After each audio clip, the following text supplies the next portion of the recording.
Let's see if we can bring him in. The man of the hour.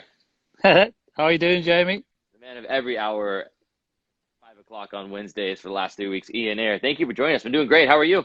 I'm good, really good. Enjoying the weather. You've got a picturesque backdrop today. And what's your drink of choice in front of you today? As always, Fat Bottom Pitch Invasion NSC. Looking forward to a few of them as we So speak.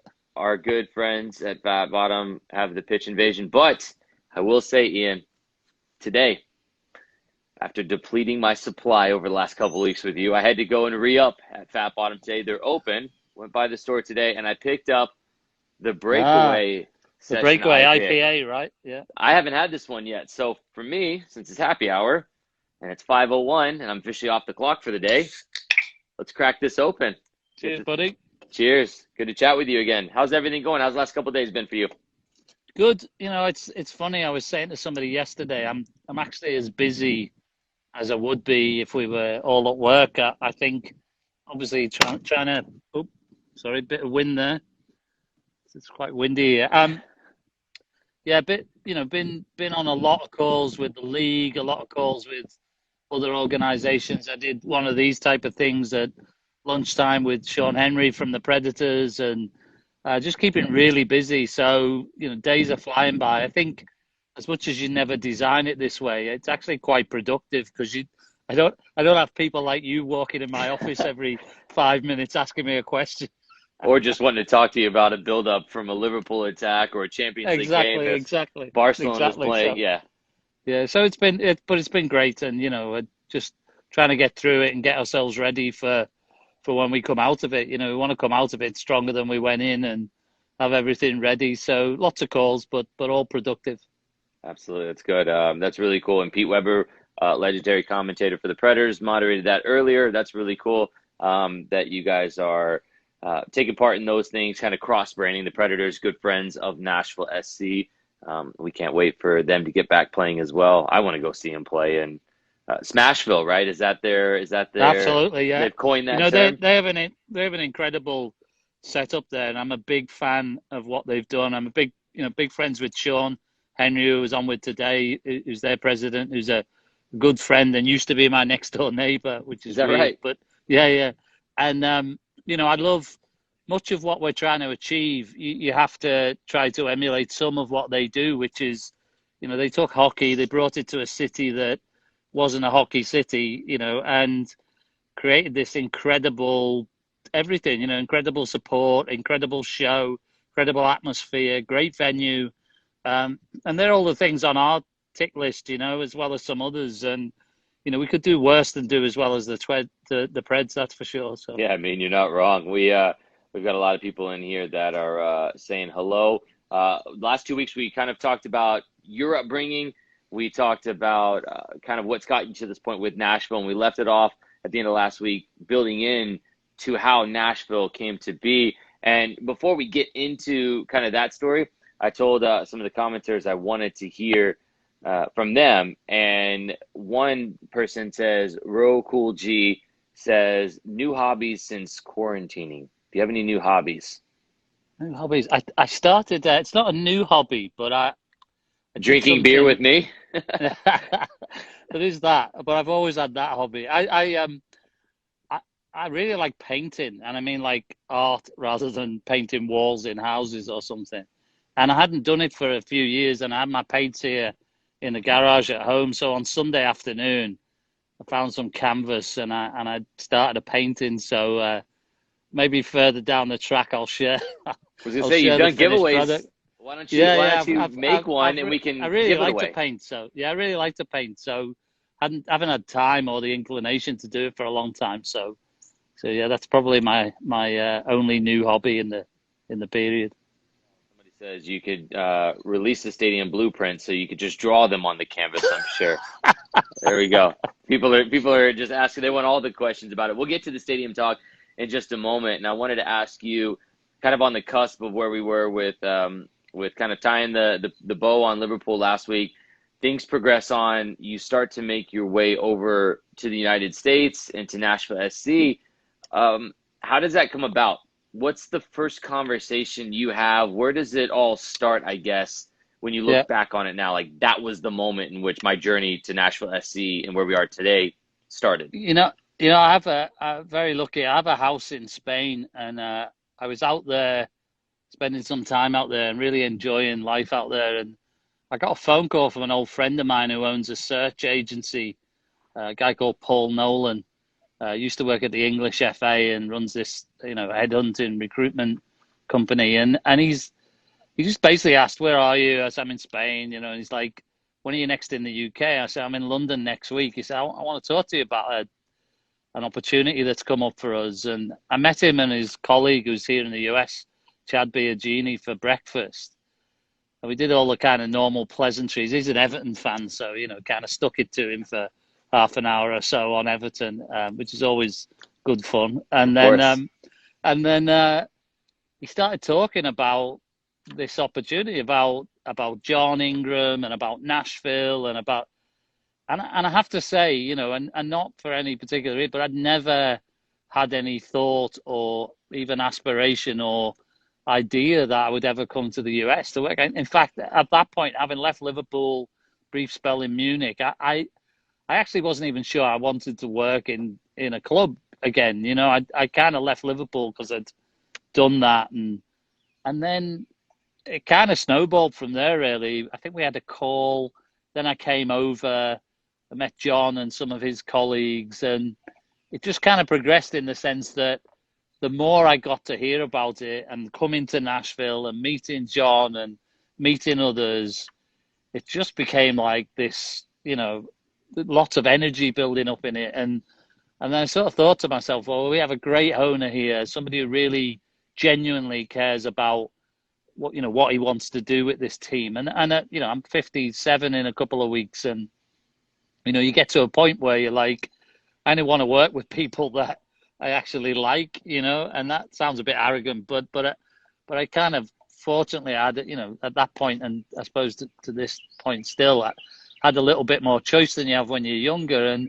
But I really like John. I love the city. I love the energy in the city.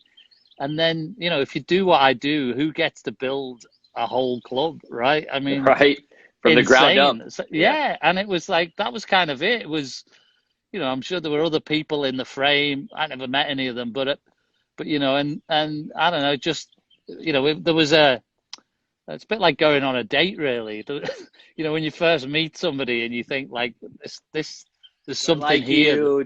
Can you Yeah. like And me? I was like that with John, I like, not in a weird way, just, I just thought, I really love this guy's energy for what he wants to do. And it was never, for him, it was never about the money or the invest. It was always about his city, this sport, this opportunity right now. I was like, I was honored and like really blown away when he asked me to do it. So yeah, here I was. And I think it was like 2 weeks later I came. It wasn't long. I went home. We had I came back and forth for a little while they sorted out my work visa, but I think I came after like 2 weeks or something crazy like Just that. ready to So go. Just get yeah, going. let's Hit the do it. ground running, Let's do right? it. Let's do Yeah. it, right? So, okay, so now you're in charge of building everything out and from the ground up essentially. It's going to be the short lead up to Major League Soccer. How do things start to happen when you are looking to make your first signings, right? Some of the USL players are going to be those first signings, right? Daniel Rios, and you start to look at, okay, well then we want to make our first designated player signing. You got to get your general manager, you got to get your technical director, Mike Jacobs. You got to get all of these pieces in place. And I don't want to put the chicken before the egg, but do you have an idea of players? Do you have to get Mike No, Jacobs in place first? Was he yeah. I mean, I think I'm a big believer that do what you're good at and get good people who are good at stuff to do the other stuff. And Mike was my first hire, so there were no MLS. There were some USL employees, but they were different businesses, and the brief was very clear. Like I could have either embraced the USL team as part of it, which I did, or go in a different direction. Hire different people, build a different. It was do what's right, and it was right. to embrace the USL group, and many of the people that were there are still with us. But Mike was my first hire into the MLS organization.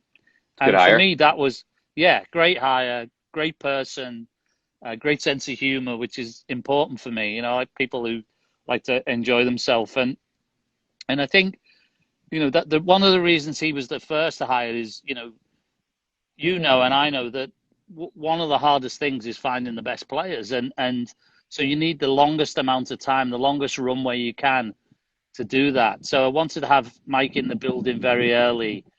And to my point about hire people that to do the things. I've been in this sport for 20 years, as we've talked about over the last few weeks, but I never played at this. I played a lot, and I played at a reasonable level, but not at this level or any level above it. So I've never felt, I know a lot about the game now. I know more about players and what a good player looks like now than I did when I started, but I still don't class myself as the person who should be choosing players. And so that was the point for Mike. Mike's great experience across USL, college football, MLS, like a whole breadth of knowledge. So it was really important to me to have him. And then we started this process, and we sat down, we talked about how, my experience of working with other people in that space and how we'd done it at other clubs I'd been at. And then we built it out from there. And, one of the earliest things we did, which looking back was a great thing to do, was I actually took Mike and we went to Liverpool. I heard about this. This is my next question. I wanted to ask you. I had heard that did you take him to Liverpool to go? Yeah. Wow. So we went, okay, so it is true. All right, I didn't know that. Yeah, so we went to Liverpool. We went to Melwood, the practice facility at Liverpool, and we went and hung out for the day. Pretty much, we were there a few days, but we went one day and we hung out with Michael Edwards, who's the director of recruitment now, or technical director at Liverpool, who worked for me when I was there. We met with Jurgen. We met with all of the recruitment staff at Liverpool. You connected Mike with Jurgen Klopp. Yeah, so we were just all together, and we just awesome. Chatting, and they were, and the reason for that was, it's clear, from where Liverpool are today, that they've been really smart at the way when I was there, and subsequently the way they've gone about recruitment. And it's not like we're trying to build the Liverpool system, but we want to take the good parts or the best parts from that. And we spent some time with them, and I know that as we've moved on from then, Mike's reached out to them and to others, and this isn't about Liverpool, but it's about just built a relationship. Yeah, built a relationship, but also understood what good looks like, right? If you know what good looks like, you can build. And then we had another friend of mine who was previously at Manchester City, who we met up with, and he came over and helped Mike and his team set up a lot of the analytical systems that Manchester City and others had used.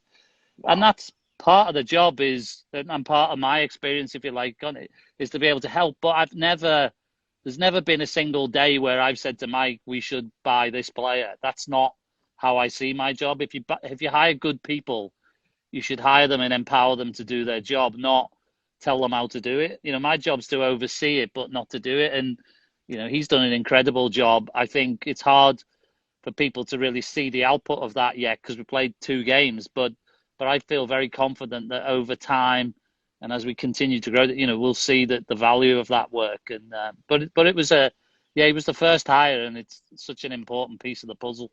Yeah, it's huge, and I mean, just to kind of equate that and get used to it. One person's actually asking here, Callum Morrissey's asking at City, the person you brought over. I don't know if you can say it or not, but it's a good question. Was it somebody named Alex Gibson that came over? No, it wasn't. It was a guy called Simon who's been there. He's not there now, but he was there for years. And I think, I don't know about you, but I'm always a big believer that when you meet people at other clubs, other businesses who really impress you, I always try to kind of store that in the back of my mind. You never stop learning. And, Simon was somebody when we were doing business with City, I sold Raheem Sterling to them, and he was involved in that discussion with Ferran Soriano. And I just was really impressed with his knowledge, his thoroughness, his information about the player, the tools that he'd armed himself with for that discussion, we still got 50 million in money, which was a long time ago, and Big uh, but transfer, huge but transfer. Yeah. but but I think that I always think you should credit where it's due and find good people, and if you can help you, then bring them to the table. Yeah, good question. Thank you for bringing those in. Fans, keep keeping them coming. We're obviously very candid. We appreciate that with you, Ian. I was talking with Ian Ayre, CEO, Nashville SC. So, all right, you got Mike Jacobs in place. You've helped build some connections around the world in England. Now you're back here domestically. You start building towards Major League Soccer and the kickoff for the 2020 season. One of the things that I wanted to ask you about that we thought was going to be probably the simplest issue, maybe turned into the most complicated issue, was the city council and agreeing for the stadium. Originally, there was an agreement in place. Now, obviously, the big talk lately has been about how the agreement changed. There was more ask from Mayor Cooper on the back end. But what was it like? Because you had gotten here and thought the deal was done with the city council. How was that first deal? How did that come about? What was the process with that? Yeah, so You got I to tell arrived. I us. mean, I played such a small, tiny part in all of that, really, because I arrived and most of the hard work, well, at least we thought so, most of the hard work was done. And there's a process here, and I don't, again, it's not my area of expertise, but in Metro here, and I guess in different states it's different even, but it was pretty alien to me coming from Liverpool, England to this. But there's a process where you go these 3 separate meetings at the council where there are different votes, and there's a public vote, and so it goes. So that literally happened. I arrived, and I think the first one of those, the first of 3, was like, I'm going to say like 2 weeks after I arrived. And the next one, a week or 2 later, and the next one subsequent to that. And I remember going to the courthouse in center of Nashville and lots of our fans turning up, the USL fans. And I was thinking there was all these, and of course there was people for it and people against it, as there always is. And Nashville, I've used this phrase today in another meeting, but Nashville shows up for Nashville, and that's certainly the case for the soccer club. But it was really, to me, it was really bizarre and alien as a process, because it's not something we have in the same way in England. And I mean, and you're just on a list, and this thing started about 5 o'clock on let's say it was a Tuesday evening, I think, and runs till like 3 o'clock in the morning, depending on how long Wow. each thing takes. And so we're sat on these, bone hard wooden benches. I tell you, I put a lot of work into my ass on that day, and I remember over about a month of this stuff going on. I mean, some of it was really strange to me, but I remember at the end of it, John Ingram saying to me, "I'm surprised you didn't run for the hills when you had to go through this." But it was interesting, and it was it was good to see the process. And there's this public vote where for and against, and literally anyone who wants to speak can get up and have I think it's 3 minutes. So like there's a For better, line, for worse. there's literally a line around it felt like a line around the building of people, not just for the stadium, so that was really interesting for me. And obviously we got the vote through, very exciting, very happy, and we moved forward on that basis. And then obviously we ran into another couple of bumps in the road along the way. But today, as you know, it was great to announce that demolition is obviously well underway, and released some images very recently, and it's really they're going at a pace there, and it looks great. And that will finish in June. It's scheduled to finish, the whole site cleared in June, and then we'll get into construction thereafter. So it's exciting. It's, if anyone ever had any doubts about these things, it's really got real very recently, and we're hugely excited about it. Yeah, well, it leads right in perfectly to our first question. We asked you to utilize the Q&A feature just below, and we've got one that leads right into that. Hello, everyone. Thanks for joining us on the chat. The question is, what is the part of the stadium you're most excited about, or the coolest part, in your opinion? Well, that's a great question. And I think don't there just are say being done with it. Don't just say it being there, completed. there are two parts that I really like. One is that we're going to have like a dedicated, and you'll be able to connect with this on the basis of your time at Minnesota. We're going to have a big bar in the supporters section, the There we supporters go. end. So a big bar there where we'll have a lot of fun, I'm sure, and the supporters can have a lot of fun on game days. But the other thing is that, and it's sort of part of the stadium, not part of the stadium, but to the north end of the stadium, there's going to be a big outdoor plaza. And on the side of the building at the north end will be a huge LED screen. So that plaza will be a really cool place to hang out before games, watch parties, all of the above, really. So big, I think I might get this wrong, but it's something like 60 or 70,000 square feet of Ooh, open space. big So green space, huh? you can imagine for a big event, great space to work with, great space to bring lots of fans, great space to have lots of energy and music and all those good things. So there's so many things. We've tried to be really thoughtful about it. Big stadium, a lot of seats, great sight lines. Good premium products as well. There won't be anything like it in Nashville right now, and maybe in the country when we get it done. So I think, yeah, I think people will be pleased, and we're not trying to be coy. We're just trying to work through different levels of detail, and as we go, we'll share more and more imagery and bring more and more people in to have sort of discussions about ways to bring it to life and those types of things. So That's awesome. And here's the next question leads right into it. You talk about a big green space out of this outside of the stadium. Is Nashville SC Stadium going to be the biggest stadium in Major League Soccer? And I'll preface that saying soccer specific stadium because it is obviously going to be some the teams play biggest. in Yeah, football stadiums. yeah, it'll be the largest soccer specific stadium in the US at 30,000 seats. Obviously, it's not as big as some of the football stadiums here, and Sure. Yeah. the co-shares like Atlanta and others. But yeah, in terms of pure soccer venue, it will be the biggest, I think, by about 4 or 5 thousand. Yeah. Oh wow, that's awesome. That's cool to hear because I know these things start to evolve over time. Stadiums, they take a life of their own. Sometimes as you get into construction, you start thinking what we put pen to paper, what you drew on your canvas in your backyard with your paint during the quarantine. Sometimes when you put it to real life, changes, and it's pretty cool to hear the update. Again, you can go to NashvilleSC.com and you can get a stadium update today, penned by Ian Ayre himself. For some more information on that, thanks for the kind of the insight on that. Let's kind of revert back to a name I mentioned a little bit earlier in the chat, Hani Mukhtar, the first ever DP. Now, I wasn't with Nashville at the time, but I was a fan. I had commentated on some games before, kept up with it. And one of the coolest things I thought, man, I wish I had been better at soccer so I could have gotten to experience this, was the images of Hani coming in on, I believe it was John Ingram's, or playing with John Ingram. It was a private plane in the hangar, the big pomp and circumstance of signing the first designated player and everything like that. How did that signing come to be? What was that like? And did it start to feel real when you were like, right, we've got a few players, now we got our first designated player with Hani Mukhtar?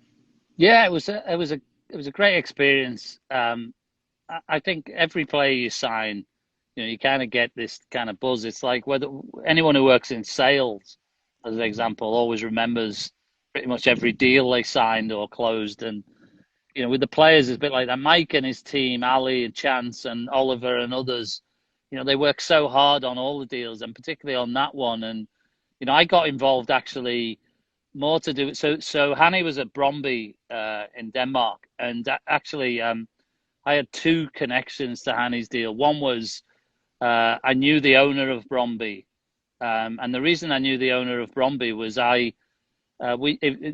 who's a Liverpool fan like yourself will remember Daniel Agger, who played for Yep. Liverpool. Great Bromby was defender. his team originally, and when he retired and playing for Liverpool, he actually went back to Bromby, and so Yep. I kind of dealt with his owner or the owner of Bromby at that time, and so Mike asked me to get involved to help out with that, and then as we started to close it out and started to finish it up, it was interesting because we thought like this is such a big deal for us, and and I said before how awesome our owner is. And, John had this great idea of like, let's, where's he flying into? And he was flying into New York. And we said, well, let's, he's such a humble guy, but said like, I want to do this properly. Let's make it a big deal and let's send the plane to go pick him and his agents up. He had an agent and an advisor, and we sent the plane, and Mike Jacobs, myself, and John were all waiting at B&A at the airport in the hangar there for him, and they arrived. But the other twist in that story was A hell of an upgrade, by the way, for him, huh? He thinks he's got a connecting flight. Exactly, and somebody texted me, and I didn't recognize the number, and said, "I have a surprise for you." And I was like, I'm stood in the hangar, and the plane lands, it gets off, and the agent, or one of the agents, or his advisor to the agent, got off, was a guy I knew who had bought another player for Liverpool. I didn't even know he was on the plane. No way. Small world, huh? It's weird, yeah. But no, Hanny was great. Obviously everybody's excited about what he can be for Nashville. But I think it's a great testament to Mike and his team and to Hanny himself that it's important to find great players who are great on the pitch. That's first and foremost. You want to find great human beings as well. And we're seeing during this pandemic, crisis, I think fans are getting to know more and more about the players. But we're just seeing what a great group we've assembled in that sense as well. And it's easy to dismiss that element of it. It's easy to just think about what they can do for 90 minutes on a football pitch. But it is important to have good people with a good heart, especially in a city like Nashville. And, all of them have been incredible. And Hanny's no different. He's been such a great guy since he arrived. And, looking forward to seeing more of him on the pitch, as I'm sure everybody is. Absolutely. We've got a cool little feature coming out, I believe on either later this week or early next week, where I'll break down some plays, and Hani Mukhtar has a real vital part in that. He was really creative in the first couple of matches, and he's just going from strength to strength. So it'll be exciting to see him when we get back into the full swing of things. Such a talented player. We got more questions coming into the Q&A feature here. And one guy that'll probably lead to this, if it's going to happen in the near future, Hani Mukhtar is going to have a huge role in Nashville SC, hopefully winning an MLS Cup. So a question comes in. You might recognize the name Christopher Jonesy. He says, will you get an NSC tattoo when Nashville SC win the MLS Cup? I just want to get this while we're on record. I think I already had this conversation with, I can't remember if it was who it was. It was one of the backline supporters. I've already had this bet, so yes is the answer. You've had too many Fat Bottom beers. No. As you know, I was in the military for like 10 years, so I already have a few tattoos. So it's not going to be on its own. Let's put it that way. But absolutely, if Nashville wins MLS Cup, I will have a tattoo, and we can go down, and you can get the same. You can get the Mike Tyson version on your forehead or something. You're roping me into this too, huh? I mean, I have genuinely, I remember I've already had, I don't know if it was Newton or one of those guys, Stephen Robinson, I can't remember exactly, but I had this bet after a game last season in USL, and we were building up to MLS, that if we win MLS Cup, I'll get the crest tattooed somewhere. Hey, we don't lose all of our followers, so you don't have to show us where you're putting it. But is it going right? Is it going like low back? Is it going? I'm not saying. Let's just get there, right? Once we get there, that'd be a good problem to have. Nobody will care, right? If we win the MLS Cup, right? That'd be a great time. Oh man. Okay, so obviously we won't keep you much longer here. Kind of state of things with, you saw the first two games. Obviously, they didn't go the way you wanted it to. Results-wise, everything you could have wanted to happen in the first game did. When you look at the roster and you look at the team, everything leading up to that first game is this thought of how it's going to play out. But then when you actually get into the season and games start happening, you start to see a few other things. What were some of your big key takeaways from the first two games that have given you a little something to hang on to during this hiatus that the league's been on, that you're going, man, I'm really excited about this, or, hey, I think, maybe we could be better here. Kind of just your Yeah. overarching thoughts on that. I think the positives I took on both sides. So positive on the pitch, I would say, we played two very good teams, and had we continued to play, we had a lot of good teams to play very early on. And, you know, Atlanta, you don't need to say anything about Atlanta that anyone doesn't know, just about how good they've been and how well put together they've been over the last few years. And so to go out on a pitch for your very first game with a bunch of players who've been together for 5 or 6 weeks, and to lose the game 2-1, but to hold your own, I think, in lots of parts of that game, they struggled to break us down. We were a good, solid defense. And then similarly in Portland, I think after that goal in Portland, I think I remember, or at least I don't remember, I don't even remember a shot on goal I don't think they by did have a them. shot after that. Yeah. Yeah, after that thing. So the positives are, in a very short space of time, Gary and the team have got that group assembled and got them in a place where you're not disgracing yourself, let's say, and where you're actually performing well and you're doing good. Like I don't think anybody went away from. We were all disappointed when we don't win games, but there's a difference. Being a soccer fan my whole life, there's a big difference between going to a game and feeling like we never showed up, and feeling like we were unlucky or we just didn't quite make it. And I felt like that. I felt like if this is us 2 games in against Atlanta United and Portland, you know what, we're going to be fine. And so there was a bit of that. And then on and off the pitch, all good. I mean, I think, as a club, as an organization, we will pick holes in lots of things that went on behind the scenes that we need to get better and improve upon. But actually, the show itself, particularly the home game, I thought was outstanding. I thought that, my team and all of the people involved, from the supporters section to the fans themselves coming, from all over, it was just unbelievable. It was everything we could have wished for and more, really. So there's lots to improve. That's what we're spending a lot of our time on. And I made that point in the letter that we sent to all fans today, which was, we're working hard to make it even better for when we come back. But what a great start on and off the pitch. I think we've showed everyone that Nashville will hold its own and that, we'll do great things in this league. I couldn't agree more. So, well, look, we appreciate your time as always, Ian. Thank you so much. So I have a couple of things before we bid. As I did time before last, I have a gift or oh a yeah, this is a prize. surprise to me. So I don't even know this. Prize. This is the prize. So it's That one. It's one of the Warrior. There was only 2 seasons, I think, with Warrior as the kit supplier at The Liverpool. more recent one was that 2013. It's actually 14? signed. I don't know how close you can get to it, but it is signed.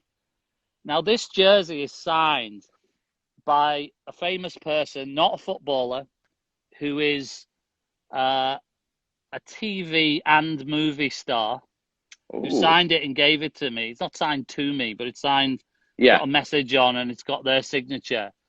So the person who can guess who the signature is and what their association, this person is a Liverpool fan, but what's his other connection with Liverpool Football Club? So the person who gets that can win the jersey. And then the other thing I'd like to do is say, I'm wearing the Union Jack T-shirt today and I'm wearing that in support of Boris Johnson, our Prime Minister, just to send big message out of recovery to him. He's in intensive care with Corona. So they're my 2 messages at the end. No, that's fantastic. You won. That's amazing. Cheers to recovery from Boris Johnson and everybody facing this. We raise a glass to you, the families that are suffering, all of our healthcare workers, the Absolutely. NHS in England, Absolutely. all of the first responders here. I mean, this is I almost don't even feel like I have the ability to speak to this because I can't even articulate how thankful we all are for keeping all of us safe, all of the essential workers, everybody that's been playing their part. Thank you from the bottom of our hearts for making our lives so comfortable and easy, and doing the the hard part, you know. So best wishes to all the families that are going through everything. Everyone stay safe. Everyone inside, as you like to say. Absolutely. And Absolutely. send us a DM if you know the answer to the question. And do you want to give one more hint on the way out? Uh, One more hint. one more hint. I don't know that I've got one. No, I'm not giving another hint. It'd be too No more easy. hints. Okay. So again, this is a person that has a connection. It's a Okay, I'll give TV you and one more. movie star. I'll give you one more hint. In one of his TV series, he plays somebody. In part of it, he plays somebody who's in the military. Okay. So with that, send a DM to at Nashville SC. So who signed it? Who signed it? And what is their connection with Liverpool other than being a fan? And if you do that, the jersey is yours. Ian, you are a stellar man for the time today, for the gift, and for your well wishes to Boris and to everyone else that's going through this pandemic. Our thoughts are with you. Our prayers are with you. And thank you again for your timing. We really appreciate it. Thank you. Good timing to finish. Just started to rain in Franklin. Oh, there we go. So get back inside. So everyone literally inside. Everyone inside, have a fat bottom. And Ian, we'll see you soon. Thank you so much for watching, everybody. We'll see you. Take care, everybody. Take it easy. Bye.